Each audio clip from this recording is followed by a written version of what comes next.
아마 정신건강과 상담의 가장 중요한 부분이라고 한다 그러면 이제 이 경험적으로 나와 내 아이가 이런 트라우마를 겪었을 때 앞으로 어떻게 진행될 건가, 그리고 어떤 점들이 중요한가, 언제 어느 단계에서 누구에게 도움을 요청해야 되는가, 이런 것들을 전반적으로 이제 결정하는 게 중요하겠죠. 상담사님들도 이제 학교 상담사님들도 당연히 중요하고요. 또 상담 심리 하시는 선생님들도 도움이 됩니다. 그렇게 상담 받으시는 것도 도움이 될 것 같은데요. 이제 아이가 증상이 심할 때, 이때에 약물 치료가 필요한지, 아주 전문적인 치료가 필요한지에 대한 것들은 그분들이 판단하시기엔 좀 어려운 부분이 있는 것 같아요. 특히나 이제 아이가 학교 수업이 힘들어가지고 학교를 쉬어야 되느냐, 이런 어떤 큰 결정을 할 때는 학교 선생님이나 상담 선생님들이 결정하시면 굉장히 부담스러워하시는 부분들이 많습니다. 그래서 제 생각에는 만약에 증상이 있다 그러면 일단은 이제 상담을 정신과에서 받아보시고요. 지금은 이제 이 정신과 상병을 넣지 않고도 약물을 받지 않으면 상담이 가능합니다. 말씀드린 것처럼 소아 PTSD 같은 경우에는 약물 치료가 의미 있는 게 별로 없기 때문에 제 생각에는 뭔가 평가를 받아보시고 진단을 받고, 그러면 내 치료가 상담이 필요한지 아니면 어떤 게 필요한지 거기에 대한 어떤 판정을 받으시고, 그 다음에 이제 거기에 맞춰가지고서는 상담을 받든지 정신과 치료하든지 하는 게 제일 적절하지 않겠나. 그리고 또 이제 그러면서 만약에 아이의 증상이 어떻게 변했을 때는 거기에 따라 가지고 어떻게 대처해야 된다는 것들을 교육받는 게 가장 도움이 되지 않나 싶고요. 당연히 정신과 상병에 들어가지 않게 되면 이거는 전혀 정신과 기록으로 남지 않기 때문에 아이가 나중에 이런 것들 때문에 무슨 문제가 생길까라는 것들에 대해서 걱정 안 하셔도 될 것 같습니다. 아이들은 말로 표현을 하지 못하니까 되게 이제 행동을 관찰하는 수밖에 없겠죠. 잠을 자면서 자꾸 깨가지고서는 운다거나, 내지는 이렇게 전과 다르게 많이 보챈다거나, 내지는 식사나 놀이에서 전과 다른 양상들, 굉장히 위축되고 뭔가 소극적인 양상을 보인다거나, 이런 부분들은 이 트라우마와 관련된 어떤 심리적인 부분과 연관이 없다고 볼 수는 없을 것 같습니다. 그런 경우에서는 정신건강 전문의를 찾는 게 필요할 것 같고요.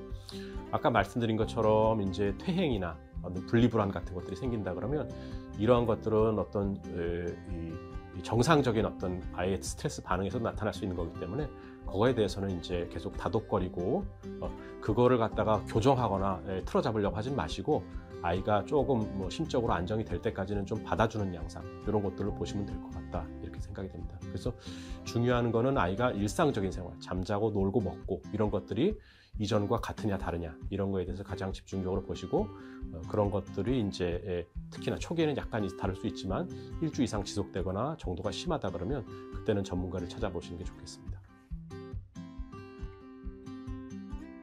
특히나 청소년 소아 같은 경우에는 조금 다른 부분들이 있죠. 그러니까 성인들 같은 경우에는 그게 우울이나 불안처럼 이렇게 딱 분화돼 가지고 나타나는 경우들이 많은데요. 청소년이나 아니면 소아 같은 경우에는 짜증이나 예민함, 내지는 일탈 행동, 이런 것들로 나타나는 경우들이 있습니다. 그러니까 스트레스를 받았을 때 그 스트레스를 이제 어른들은 이제 여러 가지 푸는 방법들인데, 청소년들은 그런 것들에 대해서 미숙하고 자신의 어떤 그런 감정 반응에 대해서 이게 어떤 건지를 잘 모르기 때문에 그냥 막연한 분노 내지는 짜증, 그리고 그런 것들로 인해 어떤 그 거부감 내지는 그런 일탈 행동, 이런 것들로 나타나는 경우들이 많아가지고 흔히는 또 이제 어떤 게임에 대한 과몰입, 이런 걸로 나타나는 경우들도 있습니다. 그러니까 마치 어른들이 이제 스트레스 많이 받았을 때 술 마시는 것처럼 아이들도 이제 그렇게 이 트라우마를 입은 다음에 내 어떤 감정 반응들이, 어떤 감각에 대한 감수성들이 굉장히 떨어지게 되면 스트레스를 풀기 위해서 굉장히 자극적인 어떤 것들을 찾아야 되거든요. 그게 이제 비행 행동으로 나타날 수도 있고 게임 과몰입으로 나타날 수도 있는데, 부모님들은 이제 그런 문제 행동들을 차단하는 데 주로 관심이 있으신 것 같습니다. 근데 그러면 안 되고, 이게 어떤 스트레스에 대한 반응으로 나타난 거라면 그 행동을 차단하게 되면 다른 행동으로 바뀌어가거든요. 그래서 이제 그 뿌리가 되는 스트레스를 줄여주고, 그런 어떤 스트레스를 줄임으로 인해 가지고 스트레스를 해소하려는 동작들이 과잉해서 나타나는 것들을 좀 막는 것들이 필요하겠다, 이런 생각들이 듭니다. 아이들은 내 안에서 뭔가 모르게 불편한 것들, 그리고 그것 때문에 뭘 해도 흥미가 없고 무기력하고 의욕이 없는 것들, 그리고 그런 상황에서 내가 경험하는 모든 것들이 다 안 되는데 게임할 때는 뭔가 좀 내가 살아나는 것 같고 집중이 가능한 것들, 거기서 뭔가 감흥이 느껴지는 것들, 그런 것들에 대해서 이제 몰입하게 되는 경향들이 생기죠. 그랬을 때 간단합니다. 그러니까 이 아이가 거기만 몰입하는 거는 그 정도의 강렬한 자극에 의해서만 내 감정이 뭔가 좀 한번 이렇게 좀 모빌라이즈 되고, 또 뭔가 좀 내가 뭔가 좀 살아있다라는 느낌을 느끼는 거라 가지고요. 말씀드린 것처럼 이제 그런 상황은 이 어떤 걱정, 그게 실제하는 걸 수도 있고 내 머릿속의 생각일 수도 있지만 그런 걱정들이나 내지는 어떤 후회들이나 이런 여러 가지 생각들이 꽉 차 있을 때 그런 증상들이 나타나거든요. 그래서 만약에 치료적으로 본다 그러면 그런 것들이 어떤 건지를 말할 수 있다면 너무나 좋겠고, 아니면 그게 너무 모호하다 그러면 그런 감각적인 활동들을 갖다가 좀 활성화할 수 있는, 내가 내 어떤 감각들을 좀 생생하게 느낄 수 있는 것들을 도와주면 될 것 같습니다. 제 생각에 이제 제 환자 예를 든다 그러면 어떤 이런 스트레스 때문에 굉장히 무기력하고 그런 힘든 상태에서 이제 문제 행동들에 빠져 있다가 춤을 배우게 됐어요. 내 생활은 학교집 공부밖에 없었는데 그것 때문에 스트레스 받아가지고서 비행 행동했었는데 춤을 하게 되니까 춤이 사실은 음악, 동작, 감각, 어떻게 보면 가장 어떤 강렬한 어떤 이 현재 순간에 머무르는 행동이거든요. 그거 하게 되면서 이제 굉장히 많이 좀 해소가 되고, 그거 해소하게 되면서 문제 행동들이 많이 줄고 많이 감정들도 살아나고 이런 것들을 보게 됩니다. 그래서 아이들은 말씀드린 것처럼 내가 어떤 강렬한 자극밖에 뭔가 감흥을 못 느낀다면 거기에 집착을 하게 되니, 그러지 않고 조금 더 생산적이고 뭔가 좀 좋은 자극들에 대해서 이렇게 좀 감흥을 느낄 수 있도록 그렇게 해주는 게 도움이 됩니다. 근데 재밌는 거는 이제 그런 거죠. 그렇게 무기력한 아이들이 좋아지는 과정 중에는요, 대개는 초기에는 아주 단순한 어떤 그 직접적인 자극에 대해서 반응을 하게 됩니다. 제일 흔한 건 먹는 거죠. 되게 이제 그렇게 스트레스가 심하다가 좀 좋아지게 되면 과식을 하면서 살이 찌는 것들을 얘기하게 되는데, 정신과에서는 그거 좋아지는 걸로 봅니다. 이제 의욕이 좀 돌아오고 먹는 거에 대해서는 이제 돌아왔구나 생각을 하게 되면 이제 그 다음 단계 좀 더 성숙하고 생산적인 어떤 자극들, 그런 감각들에 이제 전이되는 것들을 갖다 계속 격려를 하고요. 그런 단계로 좋아진다고 볼 수 있을 것 같습니다. 병원에서 있는 게 너무나 생소하고 끔찍한 경험일 수도 있습니다. 저는 이제 이 CPR, 그러니까 심폐소생술을 하는 경우들이 병원에서는 드물지 않은데요. 그게 굉장히 무서운 경험이죠. 옆에 사람이 지켜보는 굉장히 무서운 경험입니다. 화상 치료도 그에 못지않게 무서운 경험이고요. 근데 아까 말씀드리지만 그거는 이제 컨텍스트의 내용인 것 같습니다. 화상 치료 들어가 가지고서는 이제 저희 치료사들이 이제 하는데 그런 부분이 있습니다. 이제 우리 화상 환자분들은 치료사들이 너무 이렇게 좀 급하게 한다라는 어떤 그런 원성들이 있습니다. 좀 천천히 하면 덜 아플 텐데. 근데 이제 그거는 한마디 변명을 하자 그러면 되게 이제 치료실에 들어오게 되면 이제 신체가 노출되면서 화상이 노출되게 되면 체온이 떨어지게 되고, 체온이 떨어지는 거는 굉장히 이렇게 좋지 않은 걸로 보기 때문에 최대한 빠른 시간에 이제 화상 치료를 끝내려는 거에 대한 압박감들이 있습니다. 치료사들이. 그래서 평소에는 그렇게 안 하더라도 치료실에 들어오면 되게 이렇게 좀 환자 중심이 아닌 그런 모습들을 보이게 되는데, 아마 그런 여건이 있어야 된다고 생각하시면 될 것 같고요. 치료를 견뎌내는 거는 굉장히 큰 어떤 용기와 내지는 인내심을 필요로 하는 겁니다. 아이들이 그거에 대해서 내가 굉장히 긍정적인 피드백을 받고 그런 것들을 잘 참고 이겨내는 것에 대해서 뭔가 스스로 자랑스럽고 대견하다고 생각하면 그게 트라우마가 되지 않을 겁니다. 오히려 그렇지 않고 내가 수동적으로 다른 사람에 의해 가지고 고통받을 수밖에 없다라는 상황, 내지는 내가 이 치료 과정에서 아무것도 개입할 수 없다라는 상황, 이런 것들이 되게 되면 굉장히 힘들어지거든요. 그래서 대개는 이제 이 치료에 대한 두려움을 줄여주는 방법들은 사소한 것들이라도 환자가 뭔가 좀 선택할 수 있게 해준다라는 거, 수동적으로 당하는 게 아니다라는 거, 그리고 환자의 어떤 능동적인 것들을 좀 끌어내는 것들, 그리고 그 치료 과정에서 나타난 여러 가지 어떤 이 성취 내지는 뭔가 해냈다라는 느낌들, 그리고 그게 굉장히 의미 있고 뭔가 굉장히 뭔가 가치 있는 거다라는 거에 대한 어떤 피드백, 이런 것들이 중요합니다. 중요해서 이 치료에 대한 것들은 그런 식으로 부모님들이 좀 더 피드백을 해주시면 아이가 더 긍정적인 감정을 가지게 될 거고, 당연히 이제 어떤 트라우마 같은 것들로부터 벗어날 수 있지 않을까 생각합니다.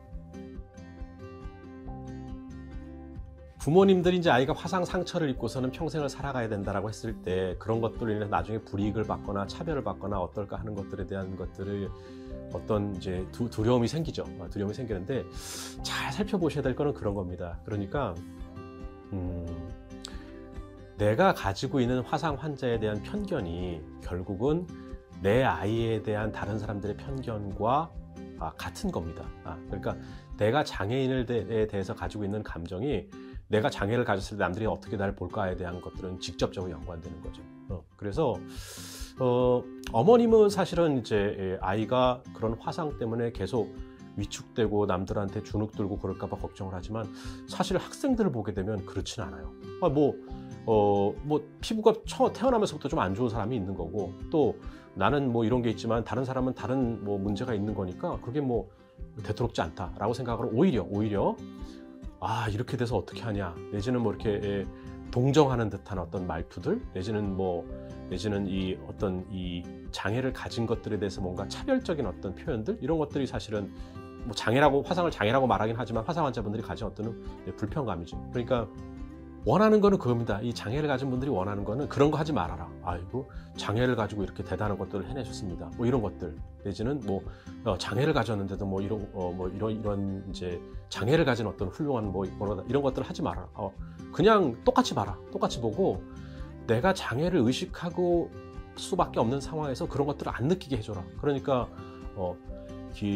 계단을 만들어 놓고 내 휠체어를 들어서 옮겨주지 말고 나 혼자 비탈로 해서 가지고 올라갈 수 있게끔 남들과 똑같이 할 수 있게끔 해줘라.